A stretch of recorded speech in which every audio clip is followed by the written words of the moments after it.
Ship's bells. Every ship has one, and they're of course quite historic. I'm just very grateful that fleet subs have small 9-inch bells. Sometimes early fleet boats had huge ones, maybe 11 inches. But I don't know what happened to Cod's bell.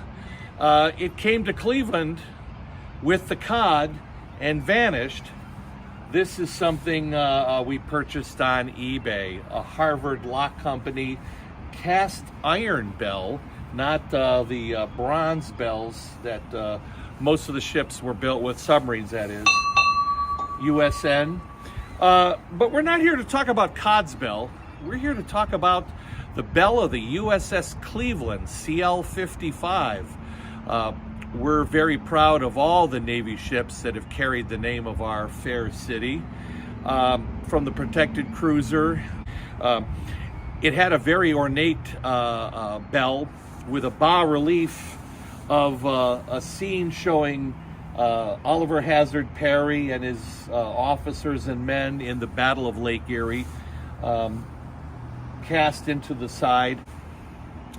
Unfortunately, after 120 years, Navy crewmen polishing, any ability to discern whether or not it looked like Oliver Hazard Perry is lost to all the abrasion. In fact, Evan, what did you think it was? I thought it was a factory relief, a mural of factory. Of men building the boat? Okay, yeah. So, yeah, and it had lots of dried brasso, not curatorially approved methods of handling bright metal. But anyway, then of course, that bell, when the protected cruiser Cleveland was decommissioned and scrapped, that bell went to some historical society. I don't know the provenance of that. But then, of course, in World War II, we built the very, very successful, very powerful, very important Cleveland class light cruisers. And of course, USS Cleveland, being the name sake of the class, was the first. And the Cleveland class cruisers, they had a mix of 6-inch rapid fire guns and 5-inch secondary batteries. They were excellent cruisers. We built them by the dozens, and they really performed well in World War II. And after the war, Cleveland class cruisers were modified, modernized for guided missile cruiser service. In fact, the only one left that you can visit is our sister memorial ship, USS Little Rock in Buffalo. Of course, she doesn't look anything like she did in World War II. She still has one 6-inch turret, but she has a whole lot of guided missile launching facilities. So she got heavily modernized. But the USS Cleveland, when it was sadly scrapped, her bell was kept by the Navy. The Navy Curator Branch keeps like a ship's wheel, the bell, a lot of other ceremonial components in their archival storage. Well, the bell of the USS Cleveland, CL-55, ended up just a few hundred yards off our bow at the Cleveland Naval Reserve Training Center, which was right at, in fact, I can tell you the address, 1089 East 9th Street. People still use that address to write correspondence to the Cod. Don't do that. It's not our, that postal address doesn't exist anymore. But anyway, if you came in the Reserve Center, as I did hundreds of times over the decades, you came up, you could go down half a flight of stairs. That's where the Marines hung out. If you went up half a flight of stairs, there was the quarterdeck. And prominently displayed on the quarterdeck was a heavy wooden structure with the bell of the Cleveland. And it said Cleveland CL-55. The thing had to weigh at least 500 pounds. And this probably weighs 15 pounds. The skirt of the bottom of the bell, I'm going to reach down here and grab one of our hatch covers that we use. This is the bottom skirt of the Cleveland bell, just for scale. Roughly, that would plug up the bottom of the bell pretty well. It was enormous. Well, in about 2009, during the BRAC closure, realignment, consolidation, the Naval Reserve Training Center closed down, and that bell basically became an orphan. So the commander of the Navy Reserve Center transferred several items to our custody. A Mark 43 homing torpedo, or most of a Mark 43 homing torpedo, painted in some garish colors. We have since restored that, as well as the bell.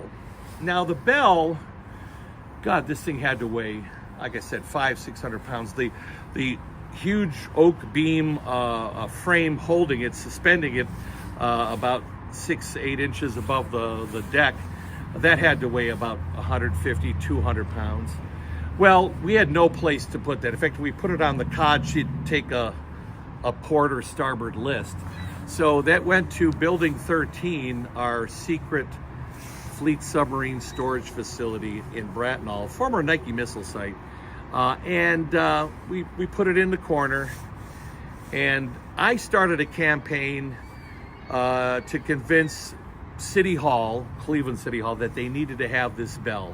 We were thinking the Grand Hall at Cleveland City Hall. But for about, I want to say 4 or 5 years, that bell just sat in 13, getting full of dust. Until one day we got a wonderful email from City Hall saying, hey, we understand you have the bell, can we come get it? And we were absolutely thrilled to hear that.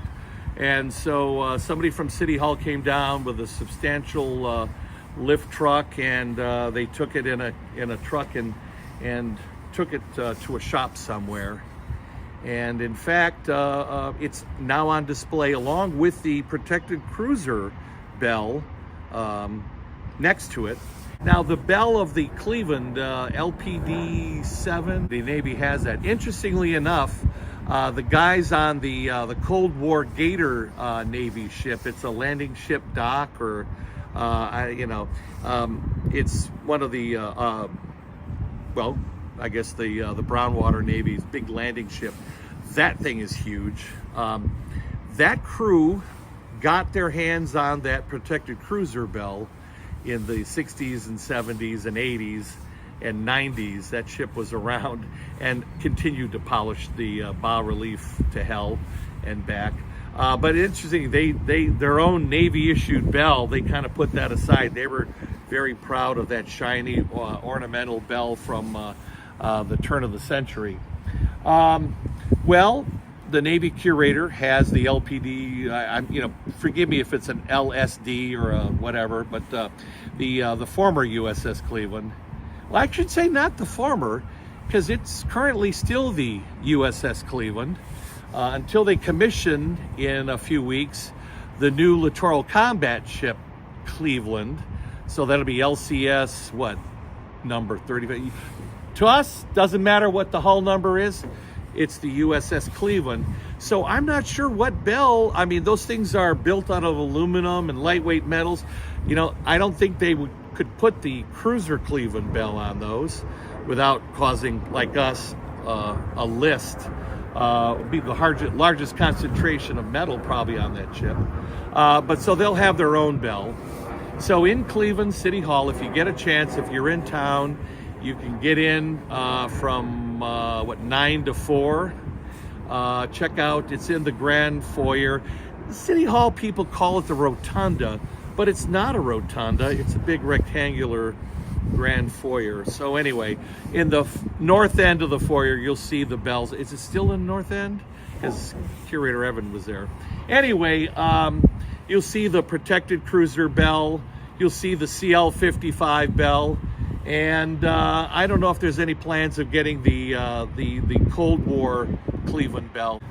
but maybe at some point in the future they'll have the bell of the Littoral Combat Ship Cleveland. So we'll have a real carol on. But anyway, so we're happy with this because we can carry this away. It's not as musical as those bronze bells, but it is ours, and we can ring it till the cows come.